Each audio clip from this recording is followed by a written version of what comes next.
Assalamualaikum warahmatullahi wabarakatuh. Perkenalkan nama saya Prahma Doni. Dari kelas D, saya akan mempresentasikan hasil ujian akhir semester yang mata kuliahnya yaitu WLTES atau pengujian sumur. Yang soal pertamanya yaitu sebuah sumur baru telah dibor di reservoir tertutup dan dilakukan uji tekanan drawdown yang dimana datanya diketahui yaitu QO-nya sama dengan atau laju alirnya yaitu 1245 stok tank barrel per day. BO-nya sama dengan 1,08 RB per stok tank barrel. Viskositasnya sama dengan 4,3 CP. Porositasnya yaitu 3,33% atau sama dengan 0,0333. H-nya yaitu 52 feet. Kemudian CT-nya 3 kali 10 pangkat minus 6 PSI pangkat min 1. Yang kemudian RW-nya sama dengan 0,29 feet. Yang ditanya dari soal nomor satu ini adalah kapan periode penyimpanan sumur wellbore storage periode berakhir?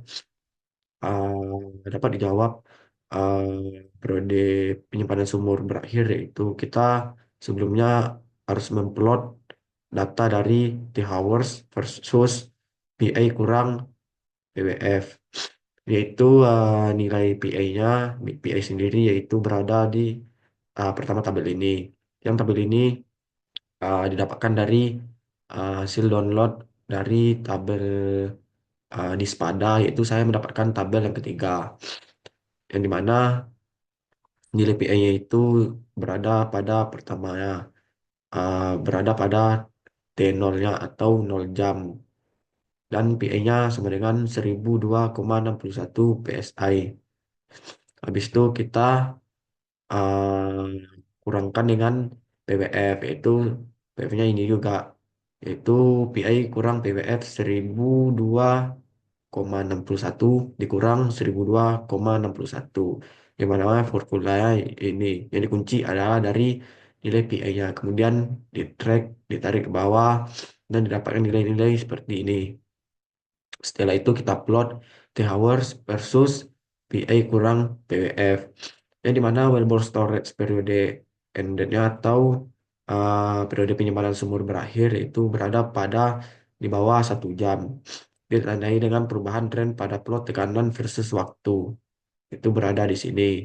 Kemudian pertanyaan kedua adalah kapan periode aliran radial tak terbatas atau infinite acting radial flow periode dimulai, atau ditanya IARF dimulai itu. IARF sama juga seperti pertanyaan yang pertama, yaitu memplot ini juga, dan uh, kita dapat melihat dari diagram ini, yaitu ya IARF atau Infinite Acting Radial Flow dimulai pada di atas 1 jam, ditunjukkan dengan garis lurus pada plot semilop.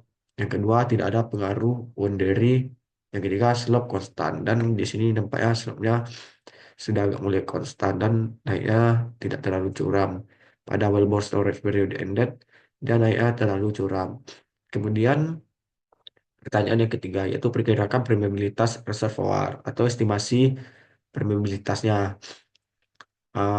Sebelumnya itu kita untuk mendapatkan nilai PF1, PF2, dan T1, T2 ini kita harus memplot nilai T hours versus PWF, yang dimana yang dimana sebelum plot itu kita akan memplot data-data dari ini yaitu di sini, atau dua ini kita plot. Dan kemudian kita bisa mendapatkan nilai PF1-nya yaitu 938,7, PF2-nya 927,121, T1-nya sama dengan 1, T2-nya sama dengan 10, yaitu seperti diagram ini. Dan kemudian kita bisa memasukkan ke dalam rumus M-nya atau ke dalam rumus slope-nya. Dan rumus slope-nya yaitu M sama dengan PWF2 kurang PWF1 per log T2 kurang log T1. Yang dimana kita bisa memasukkan formulanya sesuai dengan pada rumus. Dan sebelum memasukkan formula itu kita harus memasukkan formula ABS atau sebagai gambaran mutlaknya. Dan kemudian enter. dan kita mendapatkan hasil M-nya yaitu 11,579 PSI per cycle. Yang mana kita bisa mengestimasi permeability-nya atau mendapatkan nilai permeabilitasnya. Yang sebelum kita mendapatkan nilai permeabilitasnya, kita harus memasukkan rumusnya. Dan rumus-rumus tiga ini kita dapatkan dari buku John Lee Pressure Transient. Dan nilai K-nya bisa kita masukkan dengan formula pada data-data yang ada di soalan pada tabel tadi, yaitu kita bisa mendapatkan permeabilitasnya yang sangat-sangat tinggi yaitu 1561,3760 37.674 milidarsi, yaitu permeabilitasnya yang sangat tinggi. Kemudian yang pertanyaan keempat itu bagaimana kondisi sumur tersebut, apakah mengalami kerusakan, perkirakan faktor skinnya atau estimasi D skin faktor. Sebelum kita estimasi skin faktornya, kita bisa memasukkan rumus seperti ini.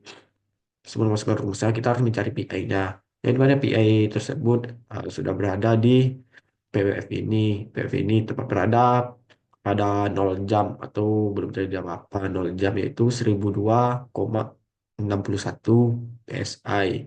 Dan nilai P1 hoursnya atau tekanan 1 jamnya yaitu bisa kita lihat pada PF1 ini, yaitu T1-nya sendiri yaitu 1, dan di sini 938,7 dapat dilihat pada diagram ini. Yaitu T1-nya 938,7. Lalu bisa kita memasukkan formulanya seperti pada rumus tersebut, seperti formula ini. Dan kemudian kita bisa mendapatkan hasil yaitu skin faktornya 4,12406,262, yang dimana yang dimana mengalami kerusakan, yaitu dari segi faktornya berada 4, sedikit mengalami kerusakan. Kemudian kita lanjut pada soal nomor 2, yaitu soalnya semua sebuah sumur baru telah dibor di reservoir tertutup dan dilakukan uji tekanan boil up.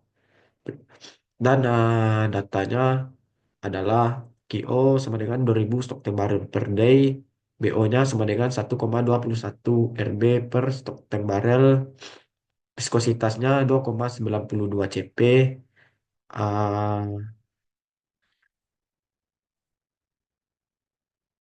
viscositasnya yaitu 21%, atau sama dengan 0,21, H-nya sama dengan 23 feet, CT-nya yaitu 8,72 kali 10 pangkat min 6 PSI pangkat min 1, RW-nya yaitu 0,401 feet, TP-nya 21,6. Yang dimana ah, riwayat sumur tersebut yaitu sumur ini telah berproduksi selama 21,6 jam sebelum ditutup dan TP-nya didapatkan 21,6. Dan di sini saya mendapatkan data pressure testnya yaitu data tabel 5, yaitu seperti sebelumnya di-download pada Spada, dari Spada.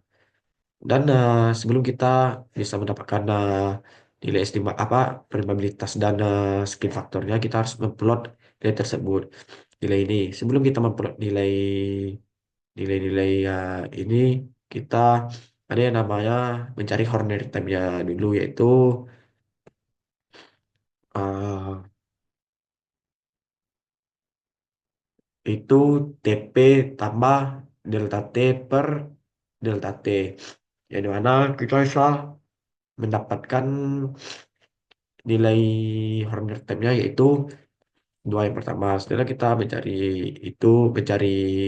nilai Horner time-nya pada nilai TP-nya, kita harus kunci. Setelah kita kunci, lalu kita tarik ke bawah atau kita tarik gitu.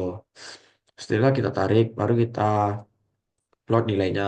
Yang dimana nilai X-nya yaitu Horner time versus TWS gitu. Yang dimana pertanyaan pertamanya yaitu berdasarkan analisis Anda, rezim aliran atau flow regime apa yang terjadi pada sumur ini selama uji build up.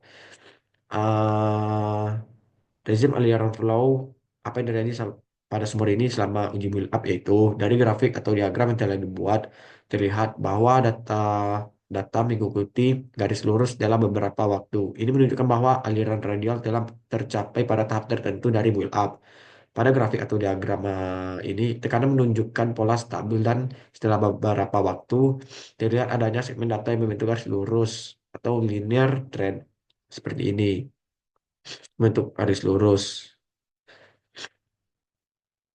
Dan setelah itu pertanyaan kedua yaitu perkirakan permeabilitas reservoir ini atau estimasi permeabilitasnya.